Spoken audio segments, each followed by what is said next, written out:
kan ada namanya profil pelajar Pancasila. Artinya di situ untuk mengakomodasi semua siswa dengan latar belakang yang berbeda-beda. Di siswa ini kan terkadang di satu sekolah itu kan tidak berasal dari satu etnis kadang-kadang kan. Jadi ada yang berasal dari keturunan Jawa, Bali dan lain sebagainya.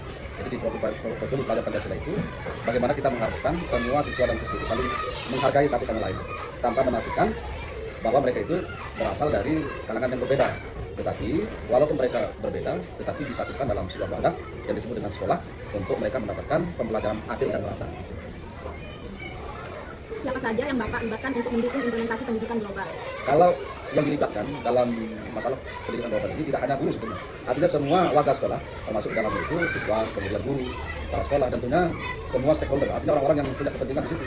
Jadi kita tidak bisa berperan sendiri dalam hal ini untuk bisa menjadikan sekolah itu ramah untuk semua orang, tetapi semua yang dilibatkan itu baik itu warga sekolah maupun warga masyarakat pada umumnya yang memiliki hubungan langsung dengan sekolah itu yang kita libat. Apa saja faktor penghambat implementasi pendidikan global di sekolah Bapak? Kalau penghambat bisa dibilang sekian 0,sekian% ya. Artinya begini, jadi peran seorang guru itu kan ingin menjadikan murid-muridnya itu merasa aman, nyaman menerima pelajaran dari guru tanpa harus melihat dari mana dia datang, latar belakang apa. Jadi secara keseluruhan, jadi penghambat itu 0,sekian%. Artinya bisa dianggap tidak ada sebetulnya. Jadi kenapa kok bisa seperti itu? Karena kita guru ini kan ingin melihat anak didik kita itu merasa diperhatikan sama dengan murid-murid yang lain tanpa memperhatikan latar belakang mereka. Karena memang itulah tujuan pembelajaran itu sendiri, bahwa guru menyampaikan materi itu untuk semua, bukan untuk seorang siswa atau sekelompok siswa, tapi untuk semua siswa. Itu yang kita harapkan. Apa saja dampak positif yang Bapak rasakan setelah menerapkan implementasi pendidikan global? Kalau dampak positifnya yang paling kita rasakan adalah menumbuhkan sifat toleransi antar siswa. Jadi ketika mereka beradaptasi dengan teman-teman sekolahnya, jadi mereka menyadari bahwa ketika mereka sadar bahwa pendidikan itu untuk semua tanpa memperhatikan latar belakang mereka, maka secara otomatis mereka akan menimbulkan yang disebut dengan toleransi terhadap kelompok lain, siswa yang lain. Apakah ada perbedaan implementasi pendidikan global saat penerapan kurikulum 2013 dan kurikulum Merdeka? Apakah ada perbedaan implementasi pendidikan kebinekaan global saat penerapan kurikulum 2013 dengan kurikulum Merdeka? Kalau secara keseluruhan mungkin ada sedikit pengembangan ya, artinya mungkin yang lalu ada hal-hal yang kurang, maka pada tahun ini itu disempurnakan, itu aja bedanya. Apa saran Bapak kepada pemerintah agar implementasi pendidikan global ini bisa diterapkan ke seluruh sekolah di Indonesia? Kalau saran kita, jadi yang pertama adalah bagaimana guru-guru ini juga mendapatkan pelatihan ya, untuk bisa menumbuh kembangkan sifat kemudian kepribadian yang menghargai antar sesama.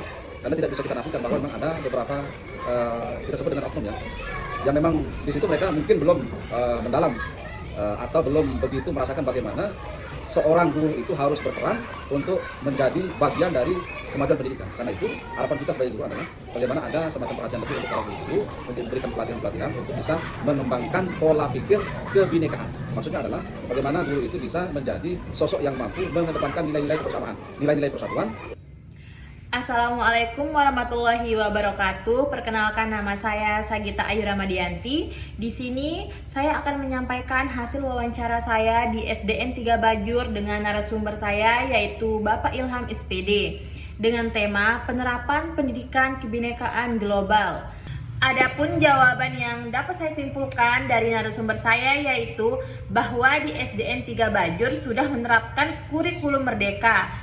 Langkah yang dilakukan untuk penerapan pendidikan kebinekaan global di SDN 3 Bajur ialah memberikan pemahaman kepada siswa agar siswa saling menghargai baik itu suku, etnis, dan budaya antar satu sama yang lain.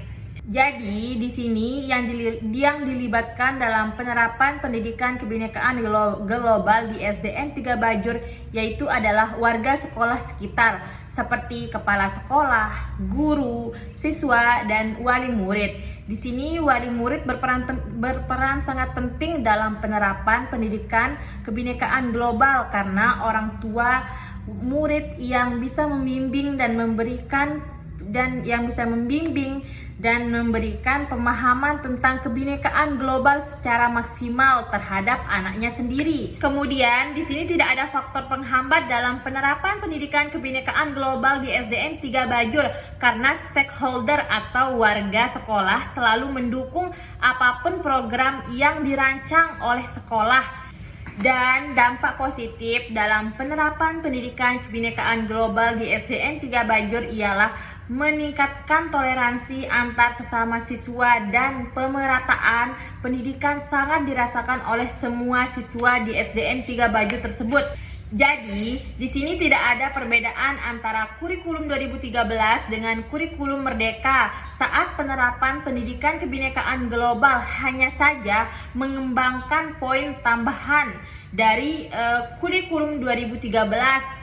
Jadi, saran dari narasumber terhadap pemerintah dalam penerapan pendidikan kebinekaan global ialah peningkatan kualitas pemahaman terhadap penerapan kebinekaan global melalui beberapa pelatihan-pelatihan yang ingin disediakan pemerintah untuk guru-guru tersebut. Demikian hasil wawancara saya di SDN 3 Bajur. Kurang dan lebihnya mohon dimaafkan, semoga bermanfaat. Saya Sagita Ayu Ramadianti, mohon pamit undur diri. Assalamualaikum.